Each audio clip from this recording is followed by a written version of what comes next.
जी बेटा, तो हम यहाँ पे कर रहे थे 6 ग्रुप में सल्फ़र की ऑक्सीडेशन स्टेट कि इसमें हम देख रहे हैं सल्फ्यूरिक एसिड में which is the number of the electrons in its outer most shell where is its oxidation state is -2 in H2S।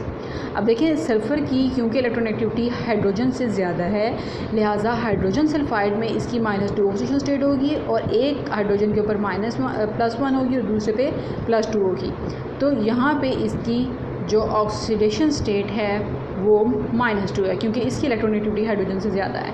तो इलेक्ट्रॉनेगेटिविटी के बेस के ऊपर किसी भी कंपाउंड के ऊपर के अंदर किसी भी एलिमेंट की ऑक्सीडेशन स्टेट जो है या ऑक्सीडेशन नंबर है वो वेरी कर सकता है। और 7th ग्रुप में जब हम आ जाते हैं तो ये मोस्टली -1 ऑक्सीडेशन स्टेट शो करते हैं, प्लस बहुत कम शो करते हैं। उसकी रीज़न ये है क्योंकि ये 7वां ग्रुप है, आखिरी शेल में 7 इलेक्ट्रॉन है। आपको पता होगा कि ऑक्टेट जब कंप्लीट हो जाता है तो जो है शेल कंप्लीट हो जाता है। अब इसको अपना वैलेंस शेल कंप्लीट करने के लिए कितने इलेक्ट्रॉन्स की ज़रूरत है? 8, ठीक है। और 7 इसके पास हैं, इसको और कितने चाहिए? 1। तो हमेशा ये इलेक्ट्रॉन ऐसे एटम के साथ बॉन्ड बनाएगा जिसकी इलेक्ट्रॉनेगेटिविटी कम होगी, तो -1 ऑक्सीडेशन स्टेट इसके ऊपर आ जाती है जब ये किसी ऐसे एटम के साथ बॉन्ड बनाता है जिसकी इलेक्ट्रॉनेगेटिविटी इससे कम होती है। 8th ग्रुप के जो एलिमेंट्स हैं इनकी 0 ऑक्सीडेशन स्टेट होती है क्योंकि इनके तमाम शेल्स जो हैं ये कंप्लीट हैं, ना ये इलेक्ट्रॉन किसी से देते हैं ना किसी को देते हैं। ये क्या है? नोबल पीपल हैं, एलीट क्लास है, ये अपनी मर्ज़ी से ज़िंदगी गुजारती है, ठीक है बेटा। अब बात रह गई किसकी? ट्रांजिशन एलिमेंट्स की। ट्रांजिशन एलिमेंट्स जैसा कि इनके नाम से क्या है, ट्रांजिशन मतलब चेंज होते हुए इनकी ऑक्सीडेशन स्टेट भी वेरी करती रहती है।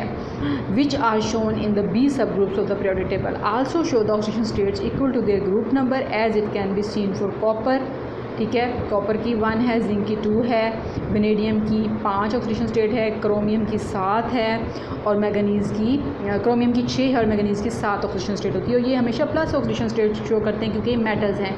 मेटल्स कभी भी नेगेटिव ऑक्सीडेशन स्टेट शो नहीं करते हैं, सिर्फ नॉन मेटल्स जो हैं वो नेगेटिव ऑक्सीडेशन स्टेट शो करते हैं। Due to the greater number of the valence electrons variable in partly filled d orbitals elements usually show more than 1 oxidation states, क्योंकि इनके ग्रेटर नंबर ऑफ इलेक्ट्रॉन्स हैं और इनके पास शेल भी तो ज़्यादा है ना, d orbital in the process of filling है।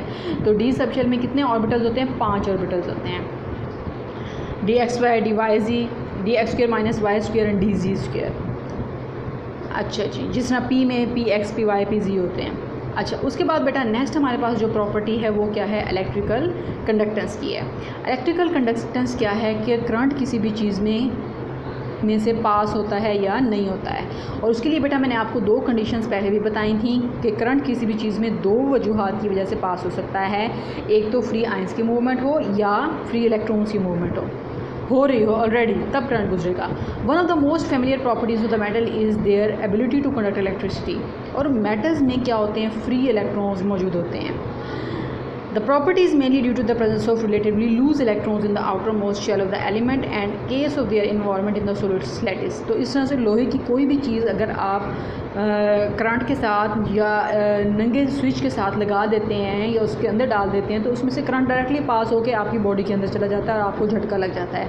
रीज़न क्या है कि लोहे की सुलाख है, किसी भी मेटल की सुलाख है, तो उसमें फ्री इलेक्ट्रॉन्स मौजूद हैं और उन फ्री इलेक्ट्रॉन्स जो हैं वो जल्दी से इलेक्ट्रिसिटी कंडक्ट कर लेते हैं। The electrical conductance of metal is in the first and the second group generally increase from top to bottom।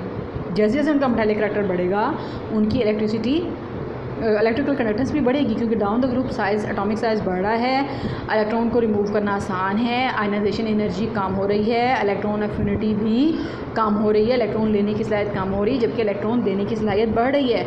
और इलेक्ट्रॉन देने की सलाहियत बढ़ने की वजह से वो इजीली इलेक्ट्रॉन दे देंगे और फ्री इलेक्ट्रॉन्स चूँकि मौजूद होंगे, फ्री इलेक्ट्रॉन्स ज़्यादा मौजूद होंगे तो इलेक्ट्रिकल कंडक्टेंस भी ज़्यादा होगी। Metals of the group first भी which are known as coinage metal. अब और मेटल्स हम आ जाते हैं जो कि ट्रांजिशन मेटल्स हैं, उनकी भी extra ordinary high value of electrical conductance है। Non metals on the other hand specially group 6 और 7 की show much low electrical conductance, they are consider the best bad conductor of the insulators. Non metal बहुत कम electricity conduct करती हैं, अगर करती भी हैं तो वो अपने या तो उनका सोल्यूशन होता है मोस्टली जो है ये कंडक्ट नहीं करती हैं, मॉडर्न स्टेट में करती हैं, या अगर रेदर इनकी कभी कंडीशंस हों कि आयंस की फॉर्म एग्जिस्ट कर रही हों या किसी के साथ कंपाउंड बना के, जैसे क्लोरीन है ये नॉन मेटल है, ये सोडियम के साथ जो सोडियम जो कि मेटल है इसके साथ रेड करके कंपाउंड साल्ट बना देगी, और जब ये साल्ट बनाएगी तो सोडियम क्लोराइड एक आयनिक कंपाउंड बन जाएगा, और इस आयनिक कंपाउंड को जब वाटर में डिजोल्व करेंगे तो ये पॉजिटिव और नेगेटिव आयंस दे देगा।